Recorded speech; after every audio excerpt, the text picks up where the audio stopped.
Сәлем достар, менің есімім Әселхан, менің каналыма қош келдіңіздер. Бүгін біз сіздермен осындай тоқылы өте ерекше моншақтан сумка тоқып үйренетін боламыз. Бізде бұл сумка акрилді моншақтан тоқылады. Қараңыздаршы, өте әдемі болып шығады. Формасын өте жақсы ұстайды. Бұл сөмке сіздің кез келген отырыста көйлегіңізге өте үйлесіп сән беретін болады. Сөмкеміз осылай, мінекей, ұстайтын осындай ручкасы бар. Ручкасы да ерекше. Сөмкемізде осындай бөлек қалташасы бар, ішіне заттар салуға ыңғайлы. Осылай ұстасаңыздар да болады. Немесе осындай қалташасын тігіп, осының ішіне заттарыңыз салып қойсаңыздар болады. Сонда заттарыңыз көрінбейді, әрі ішіне түсіп кетпейтін болады.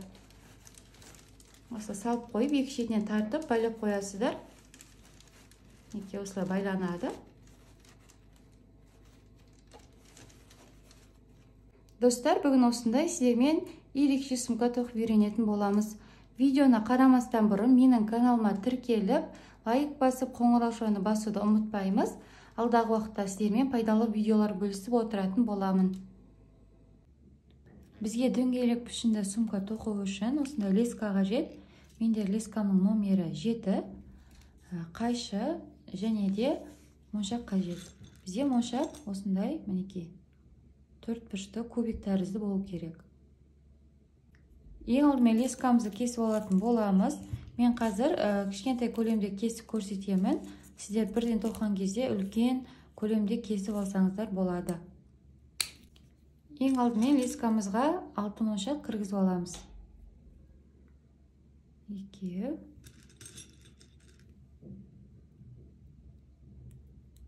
3, 4,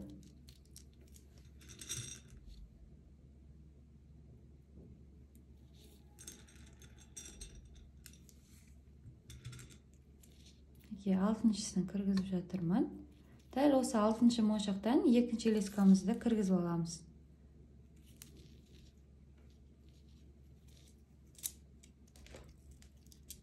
Бізде осылай дөңгелек шығады.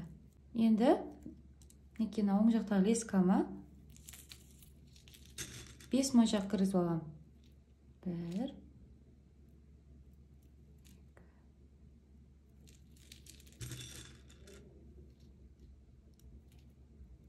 4, 5. Дәл осынша 5-ші лескадан 2-ші лескамызды өткіземіз.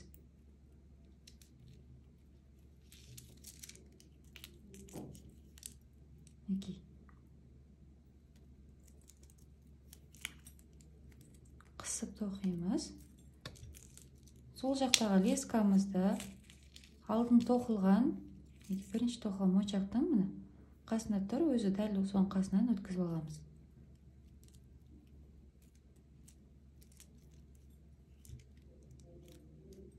Болды. Енді бізде қараңыздар, лескада 2 моншақ дайын тұр. Енді бізге 6 алып шығу үшін 4 моншақ кіргіземіз.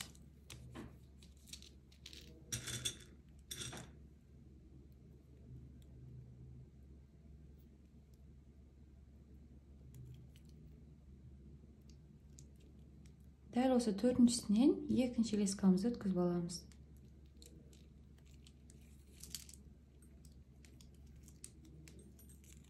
Неке 2-ші гүліміз пайда болды. Мына бізде ортасы 2 шетіне гүліміз. Дәл осына бізде 6 гүл шығу керек. Тағыдам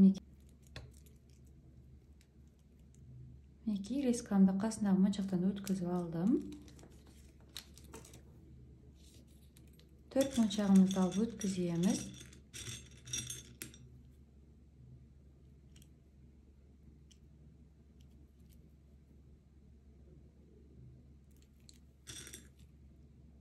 Төртіншіден 2-ші лескамыз, яғни сол жақтағы лескамызды өткіземіз.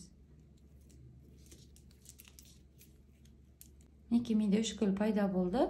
Дәл осылай етіп, 2 моншақты тоқимыз, соңғы моншақты бірге тоқитын боламыз. Соңғысына келдім. Дәл осы соңғысына мен соңғы моншақтан өткіземіз. Мына тұрған мына жақтағы гүлдің бір моншағына өткізіп аламыз. Яғни біз қабырғалар бір-біріне біріктіріп жатырмыз. Енді менде қазір лескамда 3 моншақ пайда болды. Алтау болу үшін енді мен 3 моншақты пайдаланамын. Үшіншісіне екінші лескамды өткізіп аламыз.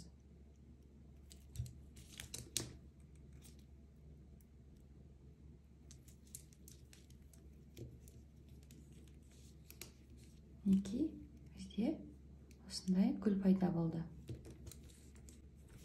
Енді біз келесі қатар тоқимыз. Келесі қатар тоқу үшін мінекей бір тұрған лескамды жанында тұрған моншаққа тағы да өткізіп аламын.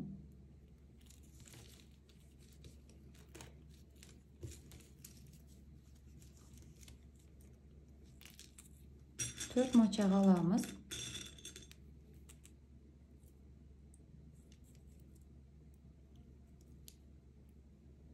Төртіншісінен екінші лескамызды өткіземіз.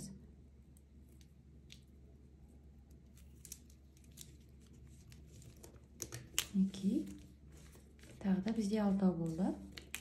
Келесі бір моншаққа өткіземін. Бұл жолы енді біз 3 моншақ аламыз.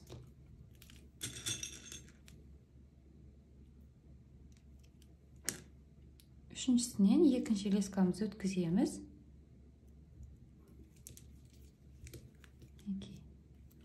Мына достар, қарасаңыздар, бізде бастапқыда алтау болды, екіншісінде алтау болды. Енді келесі қатарда мына біріншісінде 6 моншақ, екіншісінде 5.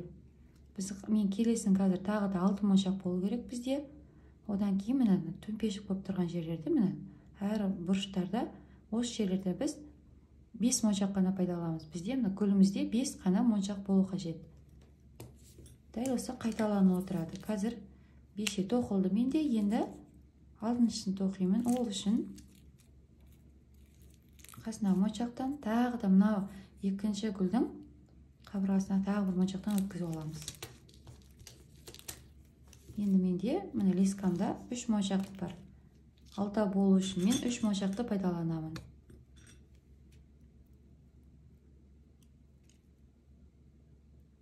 Үшіншісіне екінші лескамызды өткіземіз.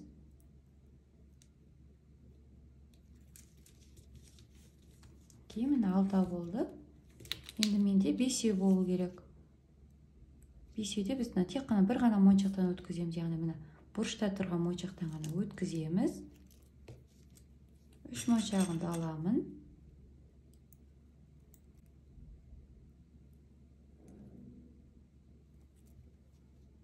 Үшіншісіне өткізіп аламыз. Мінекей. Яғни бізде бір алтау, бір 5, бір алтау, бір 5 қайталанып, кезектесіп тоқылатын болады. Дәл осылай етіп достар, өзіміз қатардың соңына дейін тоқып келеміз. Байқасаңыздар достар, менде қазір леска таусылуға жақын қалды. Мінекей, сіздерге қазір лескамыз осылай бітіп жатқан кезде қалай екінші лесканы қолданатынымызды көрсететін боламын. Ол үшін міне келген бетте мен лескамды дәл осы тоқылған бөліктен екінші рет айналдырып шығатын боламын.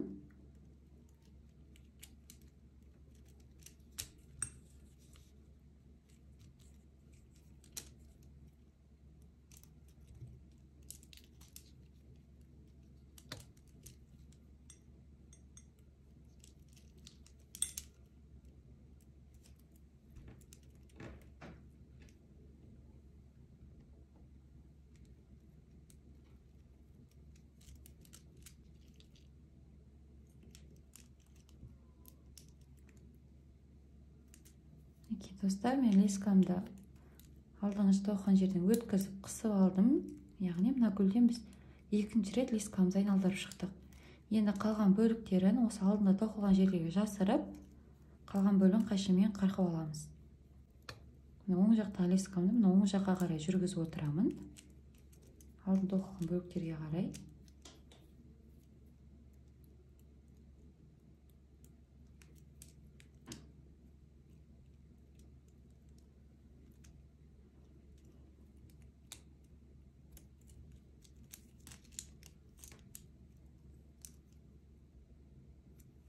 осылай бірнеше бөліктерге кіргізіңіздер, сонда біздің сөмкеміз мүлдем ажырап кетпейтін болады. Лискадан нағыз қатты болып тұрады.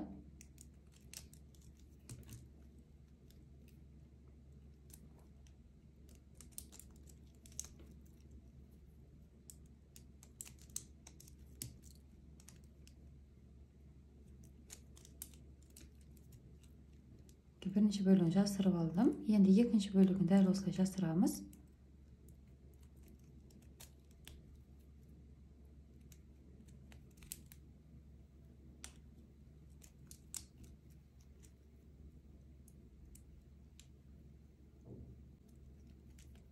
Мінекей, жасырып шықтым. Енді қалған бөліктерін қайшымен қырқып аламыз.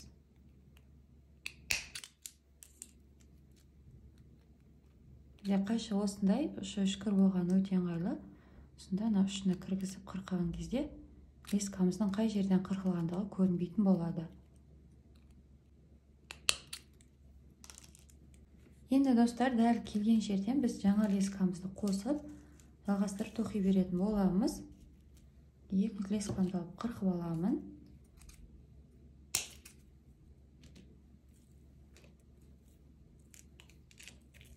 Келген беттегі моншаққа кіргіземін.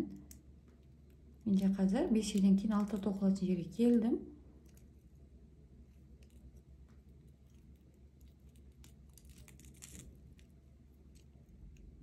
Кейін 3 моншақтан өткіземіз 6 тоқу үшін.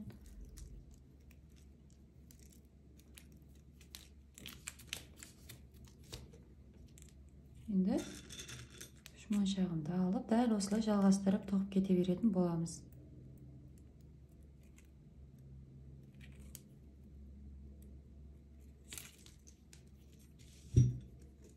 Мінекей. Осылай қатардың соңына дейін өзіміз тоқып шығамыз. Мінекей достар, мен қатарды аяқтап шықтым. Енді біз келесі қатар тоқимыз. Келесі қатарда мінекей соңғы бір моншаққа кіріп тұр менде. 3 моншақ аламыз. 3-ші моншақтан екінші лескамызды кіргіземіз.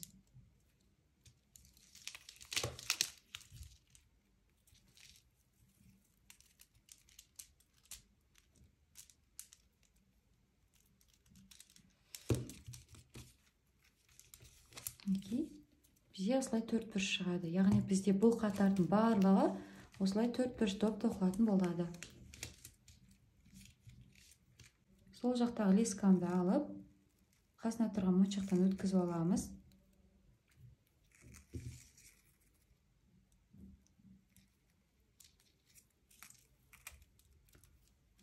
Лескам ұзын болып кеткен екен, ыңғайсыз болып жатыр қазір. Екеу болды. Енді 4-те болу үшін біз 2 моншақ аламыз.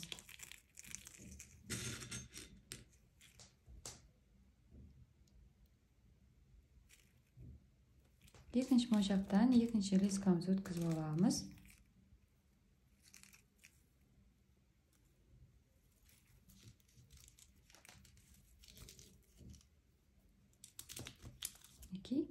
Екінші 4 бұрыш пайда болды бізде.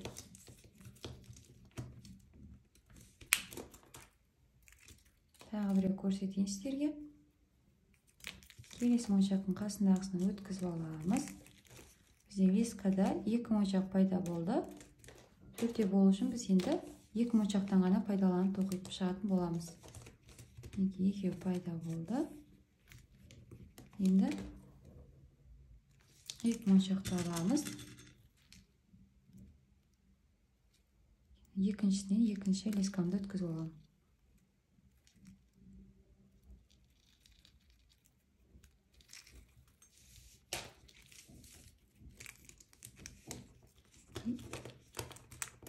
Төрт шығып жатыр. Дәл осылай етіп достар, осы қатардың соңына дейін өзіміз тоқып шығатын боламыз. Бізде осындай 4 бұрышты шығу керек, яғни әр моншақтан алып тоқып шығатын боламыз. Неге достар, мен қатарды аяқтадым. Келесі қатар тоқимыз. Неге соңғы лескам 1 моншаққа кіріп тұр. Біз енді 4 моншақты аламыз. 2, Төртіншісінен екінші лескамды өткізіп аламын.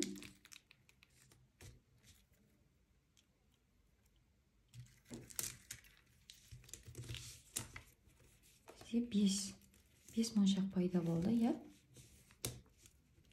Қасындағы моншақтан өткіземіз. Бізде бұл қатарда достар 5 моншақ болу керек, яғни алдында тоқылған секілді. Мінекей 5 болып тұр, осындай 5 болып шығу керек бізде.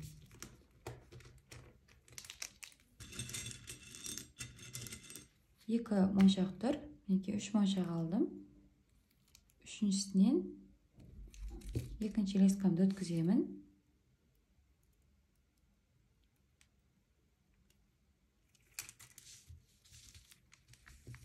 Бесе болды. 5 моншақтан шығады. Тағы бір көрсетейін. Лескада 2 моншақ тұр. Екеуі. Енді 3 моншақты аламыз.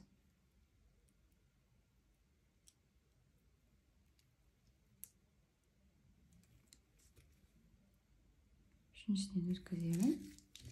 Мінекей 5 болды. Дәл осылай етіп достар, осы қатарды өзіміз тоқып шығатын боламыз. Осылай бізде 5 шығу керек. Достар, мен қатарды аяқтадым. Менде барлығы, мына қараңыздар, 5 моншақтан тоқылып шықты. Енді біз келесі қатарды тоқимыз. Бізде келесі қатарда, бұл қатарда 5 моншақтан болса, келесі қатар бізде 6 моншақтан тоқылатын болады. Міне біздің лескамыз бір моншақта кіріліп тұр. Енді қасындағы моншаққа кіргізіп аламыз.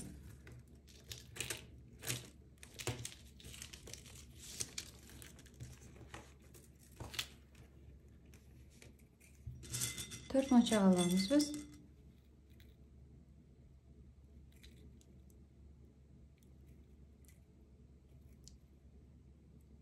Төртіншісінен екінші лескамды өткізіп аламыз.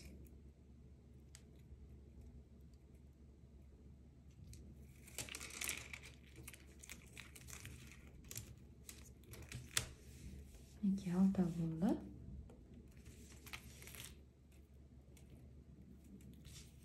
Жанындағы моншақтан міндетті түрде өткізіп аламыз.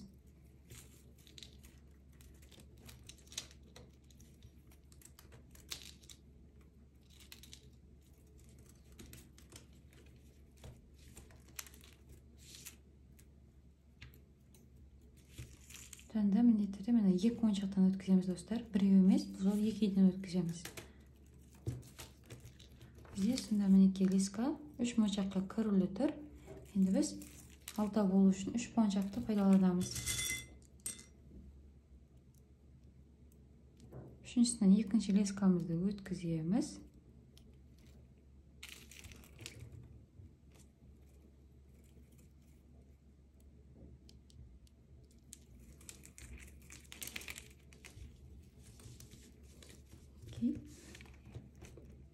Екеу болды.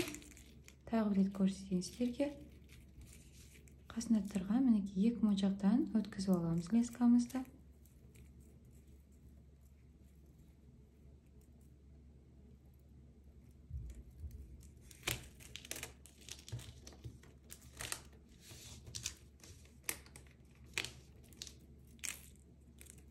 Үш моншақ аламыз.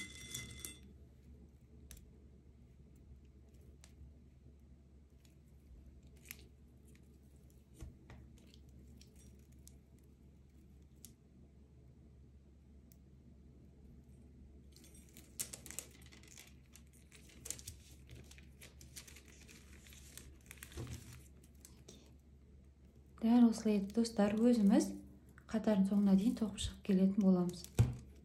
Мен қатар тоқып шықтым. Енді бізде соңғы қатар қалды тоқитын. Жаңа лескамен бастап жатырмын.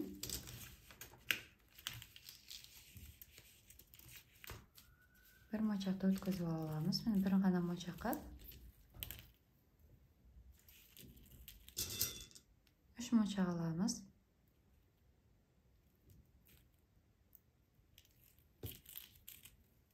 Екінші лескамызды өткіземіз 3-ші моншақтан.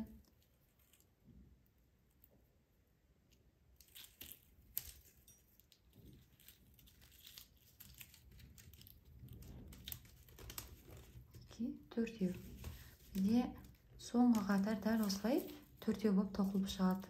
Яғни әрбір моншақтан төртеуден тоқып шығамыз. Біз алдында дәл осылай тоқыған болатынбыз осы қатарды. Осы секілді бұл қатарда тоқылады. Тағы бір рет көрсетемін сіздерге. Қасына тұрған моншаққа кіргіземін.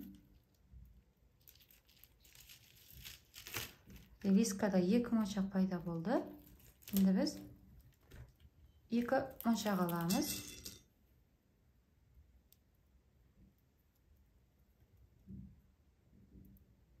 Екіншісінен екінші лескамды өткізіп аламыз.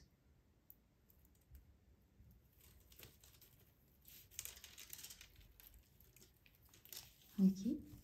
Дәл осылай достар, өзіміз әрбір моншақтан осылай төртеу болып шығатын етіп, қатардың соңына дейін тоқып шығатын боламыз. Сонымен біздің сумкамыздың бір бөлігі дайын болады. Дәл осылай етіп өзіміз, мінекей екінші қабырғасын тоқып қойған, осылай өзіміз тоқып шығамыз. Бізге осындай, яғни 2 дана қажет болады сөмкемізге. Мінекей достар, мен 2 қабырғасында тоқып шықтым. Бізде қабырғаларымыз осылай түп-түзу болу шығу керек. Енді біз 2 қабырғамызды біріктіретін боламыз. Ол үшін бір қабырғамызды аламыз. Мінекей қарасаңыздар, 2 моншақ бір-біріне сәл жақын орналасқанда, ортасында алшақта орналасқан. Дәл осы алшақта орналасқанның бір жеріне мен моншақ алып алдым. Осы жерден бастап біз тоқылмайтын бөлікті санайтын боламыз. Бізде барлығы 14 моншақ тоқылмайды. 1, 2, 3, 4, 5, 6, 7, 8, 9, 10, 11, 12, 13, 14 міне. Дәл осы 14 бөлік бізде тоқылмайтын болады. Енді біз қабырғамызды қосу үшін 2 қабырғасына біз көтеріп аламыз. 2 қабырғасына тоқып, сосын соңында барып бір-біріне біріктіреміз. Бірден біріктірген бізге қазір ыңғайсыз болады. Мінекей. Енді біз қалған қабырғаларымызды дөңгелекті осылай соңында төртеуден тоқыдық қой, дәл солай тоқып шығатын боламыз. Лескаға мен 3 моншақ өткіздім. Үшіншісінен 2 лескамды алып өткіздім. Мен қазір сол бетке қарай жүремін.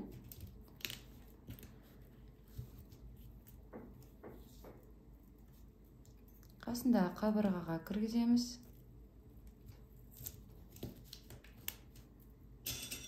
Бізде бұл жолы моншақтарымыз жатпау керек, үстіне қарай мінекей осылай тұрып көтеріліп шығу керек.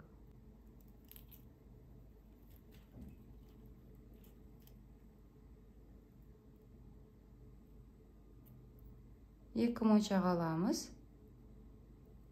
Сол жақтағы моншақтан екінші лескамды өткізіп аламын. Мен қабырғамды сол жақ қарап жүргізіп жатқандықтан сол жақтан өткізіп отырамын. Сіздер оң жақтан жүргізетін болсаңыздар, оң жақтан жүргізіп отырасыздар.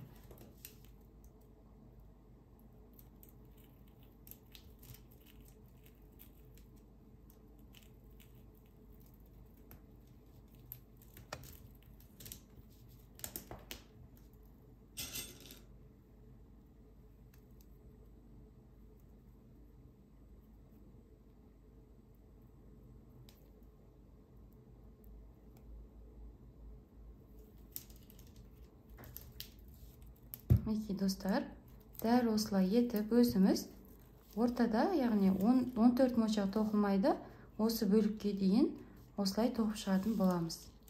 Мінекей достар, мен бір қатар тоқып шықтым. Қараңыздар, ортада менде 14 моншақ тоқылмады. Мінекей 14 моншақ тоқылмады. Енді дәл осылай етіп, достар, бізде бір қатар тоқылды. Осы бөлікке бірдестен 4 қатар тоқып шығамыз. 5-ші қатарды біз 2-ші қабырға қосатын боламыз. Қазір сіздерге 2-ші қатарды қалай бастау керектігін көрсетемін. 3-ші, 4-ші қабырғаларды дәл солай бастап, осы бөлікті, яғни 4 рет тоқып шығатын боламыз. Менде қазір лескада 1 моншақ тұр, 3 моншақты аламын. Оң жақтағы лескамы 3-ені өткіздім. Соңғы моншақтан 2-ші лескамды өткізіп аламын. Мінекей. Енді қасындағы моншаққа өткіземіз.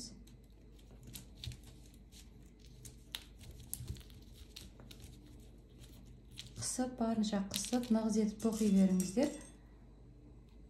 2 моншақты аламын. Екіншісіне лескамызды өткіземіз. Дәл алдыңғы қатар тоқылған секілді тоқылады бұл қатарда. Мінекей.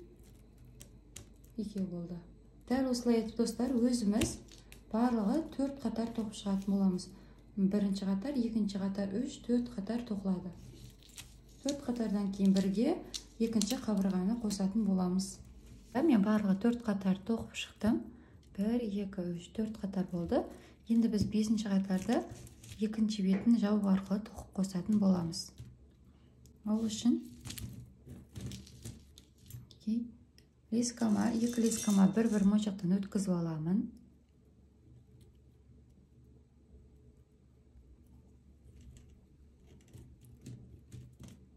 Сөмкемнің біз жаңа екеуден ортасы ашық жердің біріншісінен бастаймыз дегенбіз. Осы біріншісіне өткіземін.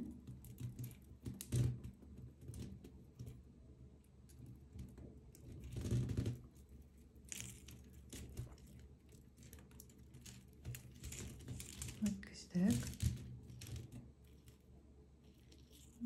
Енді мұнда жаңа өткізген моншақтан осы лескамды өткіземін.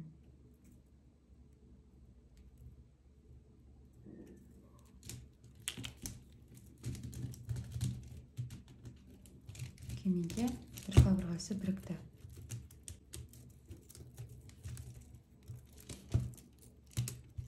Кеменде біреу қабырғасын бір моншағын біріктірдік. Енді жанында тұрған моншаққа өткіземіз.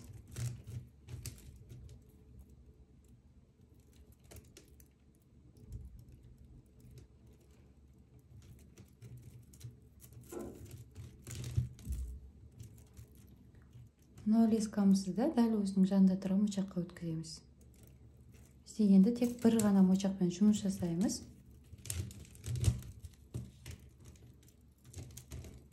Бір моншақты аламын. Бір моншақты алып, 2 лескамызды да осы моншақтан өткіземіз.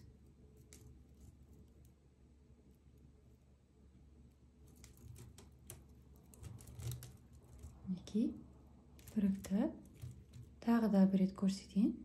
Жанында тұрған моншақтан 2 лескамызды өткізіп аламыз. Мына жағынан бірін өткіздім, мына жағынан бірін өткіземін.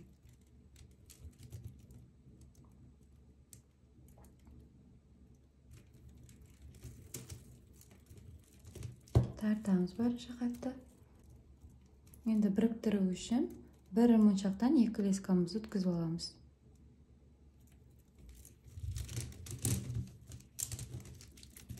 Бізде бірігіп жатыр, қараңыздар. Бізде бұл 5-ші қатар болады. 1, 2, 3, 4, 5 мінекей. Сонда біздің қабырғамызда 5 қатар болады. Дәл осылай етіп, достар, өзіміз қатардың соңына дейін 2 қабырғамызды қосып шығатын боламыз. Мінекей достар, мен сөмкемнің 2 қабырғасын қосып, сөмкемді аяқтадым. Қараңыздар, өте әдемі болып шықты. Біркелкі формасы өте жақсы ұсталынып тұрады.